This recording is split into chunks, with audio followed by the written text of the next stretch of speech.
All right, welcome everyone to today's episode of Is It Prophecy here on Israel National Radio, Root Sheva. And the show is syndicated as the Messiah Hour on YouTube. Go to YouTube and type in Messiah Hour with Ari Lewis and subscribe to the YouTube channel. It is free to do so. Also, feel free to email me with any potential show topics or interviews you'd like me to conduct at messiahhour@gmail.com. It's a pleasure to have on our guest this afternoon. He's the former director of media for the Israeli Consulate in Los Angeles and radio personality Mr. Sababa. He is in Israel. He made Aliyah, and we're going to talk to him about that and other things he's doing here in Israel. So please give a warm welcome to LiAmi Lawrence. LiAmi, how you doing out there? How are you? Shalom, sir. How are you doing? Doing great. It's great to have you on. And I understand that you took a special trip on Friday to Haifa to meet with a special young man. Tell us a bit about that story. Sure. So I read in the papers, like many people, read in the papers last week that a 21-year-old Druze boy who's Israeli Druze, he served in the Israeli army with distinction, and he was also in one of the presidential, he was guarding one of the security team for President Rivlin, and he was beat up. He just finished the army a few months ago. He was discharged. He finished his service, and then he registered for music school in Jerusalem. He wants to be a musician, and he was walking home right in front of the Tachna Machazit, which is the central bus station, and he was talking Arabic to his father, and suddenly 6 kids came out of nowhere and beat him up to a pulp because they thought he was Arabic, and I guess they thought it would be fun, and he's going to need surgery on his face. He had 2 black eyes. He's going to need, some fixing up in some other parts of his body, but he's okay. So he lives in the north, his family, and I decided I wanted to, this is not the country I made Aliyah to. I made Aliyah 6 months, and for me, we are an open, democratic society, and the Druze are the most loyal citizens. There's 130,000 Druze in Israel. All the men serve in the army. They not volunteer, they're mandated, and they serve out of distinction. Just to give you a side fact, there 350 Druze have died in army for the state of Israel. 350. Their total population is 130,000. For the Jews, there's more than 6 million Jews, and 6,000 died in army service. So you see the Druze are dying. They're the most loyal citizens. Their numbers, and unfortunately in fatalities, are much higher than their population. Now, so I decided to go, I'm sorry? Oh, I'm just saying, I wanted to say that this is a terrible tragedy that happened. I just wanted to know, you talked about how you went to see it. What's his spirits like, this young man named Tommy? Okay, so I went with a friend to his village in Dalit Carmel, and he invited us to his house, and you have to look at the positive of the story. And the positive of the story is more than 2,000 to 3,000 Israelis have been to his house. His family has an open house, and people from all over the country, Arabs, people from Yudat Shamron, you would call them settlers, some people not, Yudat Sharon people, religious people, Hasidic people, secular people. People have come from all walks of life to go to his house to pay respect to his family, to say this is not right, this is horrible what happened, you're a citizen, you serve he has distinctive awards for serving in the presidential unit. And for what happened to him, I think he told me that his spirits are just lifted by having insulted his father for 2,000 to 3,000 people coming to his house. Hundreds of phone calls. The door is open to his house. People just come by, pay their respects, shake his hand and whatever. I stayed like 3 to 4 hours, I got to know the entire family, and I have a new family of friends for life. They are the most amazing, warm people. And, you know, it's a shame what happened, but if we look at the positive, for every negative thing that happens, we could turn it around and make it a positive. And if we could build bridges between to make sure this doesn't happen again, because it's a horrible thing for a kid to almost give his life for Israel, and then the Israelis turn around and beat him up and curse him out. Now, this incident, as terrible as it is, do you feel it's an isolated incident, or is there something in the mindset of these young men that beat up Tommy that we need to stop? So talk about that aspect. Okay, sure. Well, after talking, there's a segment of society, I think most of us in Israel, let's be honest, okay, I came from America, you came from America. There's racism everywhere in the world. And we're never going to stop racism 100%. Okay? You know, you get this driving while black, okay, in America. There's a lot of racism everywhere. There's anti-Semitic attacks in America. So there's no society that's perfect. But we live in Israel. We are Israelis, so we have to look at ourselves and look at inside ourselves. And in Yom Kippur, we're commanded to look inside ourselves to see if we did wrong. Are we not teaching our kids right? Now, the father told me that he believes it's a certain segment of kids in Jerusalem. I'll just call them soccer hooligans. Okay. And they are full of hate towards Arabs. And, you know, they probably didn't know he was Druze. They were just looking for trouble, and they picked on a kid. But the worst part about the incident was was near the Chekanat Machazit. There was hundreds of people on the street, and not one person stopped the fight or stopped to try to help him after the fight. So that is where the residents of Jerusalem really have to look inside themselves, because it wasn't just the 6 kids, it was the people on the street. Now, I want to go to, you talking about Tommy needs surgery for his face, and obviously he won't be able to work for a while. I want to know financially, how is that covered? Were you able to find that out? Okay, what I did find out was, in another embarrassing situation, they sent his father, Ramzi, the bill for the ambulance and for the doctors. For the medical, which was kind of ironic because it probably should have been sent to the court so the kids could pay it instead, and I know it will be taken care of. It's just kind of more salt to the wound to the family. You know, the father is very pro-Israel.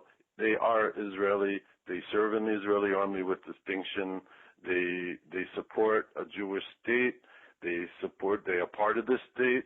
They are our brothers, and for this to happen to a brother, for this to happen to anybody is bad, but especially a person that served his country to the way that Tommy served his country. He is a very shy, very sweet kid, and, you know, very talented. He played the piano for me. He's studying at the university musical department in Jerusalem. He just started, and he will start up again in about 4 weeks. So he'll go back to school in about 4 or 5 weeks. And the spirit of him is, I think he's a great kid. I told him if it had to happen to anybody, it should have happened to him, because I think he's going to be somebody great one day. I believe that when things happen, Elohim chooses the people that it happens to for a reason. And I think he is going to be somebody representing the Druze community in Israel one day, the Israeli society at large. He's an amazing person. And so is his entire family. Just really amazing people. He's one of 4 brothers. And all of them have served one is going into the army next year. The other 3 have done their service. and they're just an amazing, amazing family.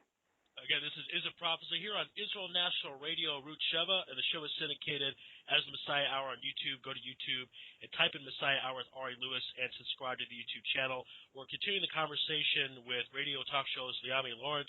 LiAmi, you mentioned that this is an opportunity to get something good out of it. We could turn some things around. How can we go about doing that, considering how tragic the situation was?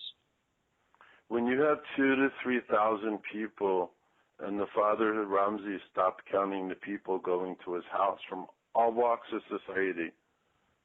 Okay? You could say, well, maybe it was something, like I said, I don't want to say the soccer team, but he called them soccer hooligans.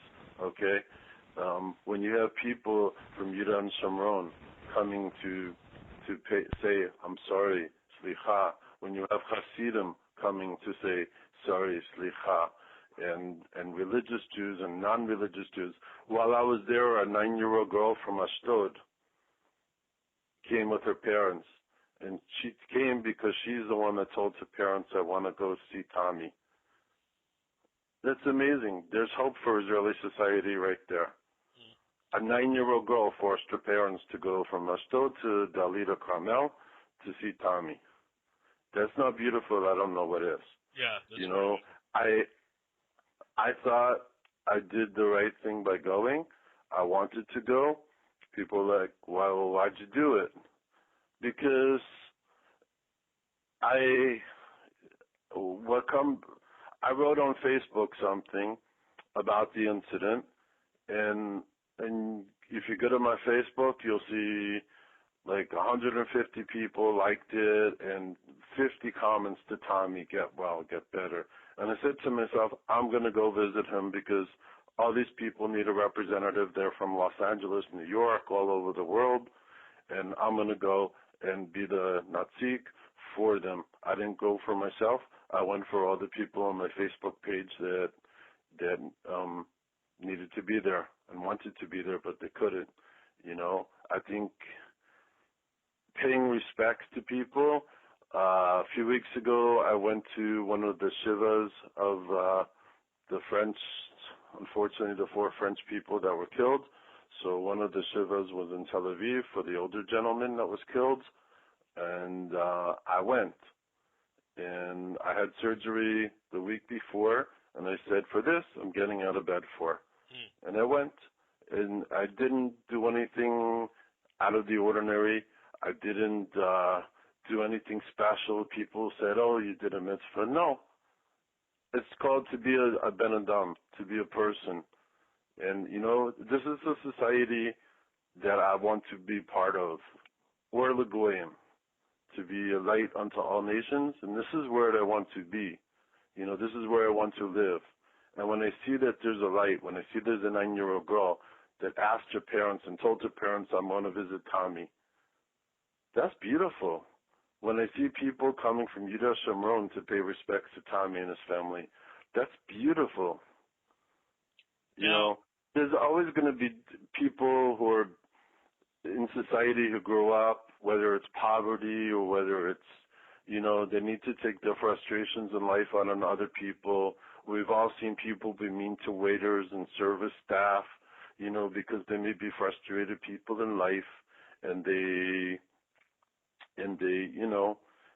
look to take out their frustrations on other people. And maybe I would hope that this is an isolated incident, but there's not. My friend didn't want to go to the police, but my friend, who's an African-American immigrant to Israel as well, who was at Aliyah before 4 months ago, he was beat up in Haifa. He was hit on the back of the head with a bottle. Someone was trying to steal his stuff as he was getting on the bus. Now, did they pick him out because he was African-American? Or did they think that he was like a Sudanese and an easy target? We don't know. So it was probably done by an Arab. That's what he said. So there's stuff on both sides that are deplorable. And, the people, the majority of the people just need to speak up, and to say to the people who when I see people on Facebook write Mavet Aravim, there's not a person I want to be friends with. There's not a person I want to be associated with. You know, if an Arab person sees one of their friends writing death to Jews, that's deplorable. And they have to speak up. They're not just going to say, oh, okay, that's Moshe or that's Ahmed, just let them go. No, these people need to be called out on their nonsense. Because if we don't stop it, we, the majority of the people who are sitting there silently, knowing what's the right thing to do in our hearts, when we see stuff like this and let it go, that's the onus is on us for letting it go. Because we don't want to be bothered. The 300 people in the street that saw Tommy being beat up and didn't do anything, didn't call the police, didn't lift a finger. There's blood from head to toe on this kid. He's bleeding all over. His face looks like 2 black eyes, a broken nose, and a bunch of other things, and nobody says anything. Nobody lifts a finger. To me, the 300 people in the street are worse than the 6 kids that beat up Tommy. Yeah, it's an interesting point how this happens time and time, the phenomenon that someone in the crowd thinks someone else in the crowd will do something about it, but the fact of the matter is that person has to do something about it. Again, we're continuing the conversation with LiAmi Lawrence. LiAmi, I want to know if you were able to find out the 6 kids that did this, about prison time. I mean, they're minors. I don't know how that works exactly, but as Tommy's family is pressing charges, I take it? Yes, they went to court today. They arrested 6. Well, we're calling them kids. I mean, for me, Tommy's a kid too. He's 21. Right. They're probably more than 18 years old, all of them. We hope that, I hope they have the right people, because it'd be horrible to accuse somebody of doing something when they didn't. Apparently there were 8 people that attacked Tommy. They arrested 6 people. And they will prosecute them. I don't know what charges they filed, because I guess they filed the charges today. I assume that's what they're in court for, to file the charges today. And we'll, I'm sure, hear more about the case tomorrow. They haven't released the names of the people accused, so, we can't hold judgment. We just hope that these are the right kids. And, I hope that these are the right kids. I'm sure they know, Tommy could identify them, so I'm sure that they're the right kids, and I hope they get prosecuted to the fullest extent of the law, because that will teach other people not to do it. We as a nation, I'm friends with Gilad Shair's aunt. Gilad Shair was one of the boys, unfortunately murdered in June, kidnapped and murdered. And his aunt lives in the States, and I'm very good friends with her. And what happened after, in response, a few weeks later, when a couple of crazy kids, killed and set on fire a Palestinian kid as revenge, all their families were horrified. That's not the society we want to live. We don't have to better them. It's not revenge, taking an innocent kid's life and burning him. That's not what we're Jews are about. We're supposed to be a light unto all nations. Yes, if somebody comes to us with a knife, yeah, we have to, kill them. But not just take revenge on people who are innocent. That's not what we are. That's not the religion I'm part of. That's not why I made Aliyah. Yeah,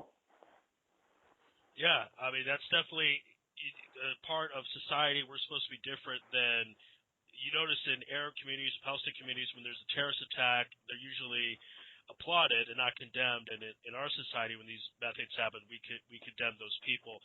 Well, that's what's beautiful. Honestly, that the one good thing, you asked me, one good thing that comes out of this is that all of us are speaking up. All of us deplored the kid being murdered. Whereas, yes, it's true, a lot of the Arab community did applaud when they kidnapped and murdered our 3 kids, our 3 boys. But there's also a silent Arab, I believe, silent Arab majority that also just keeps quiet. You know, they may support Israel. I was in the Saturday, Derek Agav, by the way, I was in the Arab village of Tamla, which is about a half hour from Haifa. And it was my first time in my life I've been to an Arab village. And it was quite interesting because I saw it's a Muslim village, and the ladies were driving cars with a hijab, which is also very unusual because, you know, in Saudi Arabia, ladies are not allowed to drive. It was a very interesting experience. And when you remember that these people are also citizens of Israel, it broke down a fear factor for me because I'd never been to an Arab village before. And, you know, there were a lot of people, the men in Muslim clothing, and people looking at me because obviously I did not belong. I went with my friends. And obviously we are not Arab, and there's not that many visitors to this village that are Israeli. And, you know, people were very nice to us, and everybody said hello in the street, ahlan, in the street to us. But it was very unusual because if you remember, these people are citizens of Israel. This is what some people call the 5th column of Israel. So we have to all learn to live together.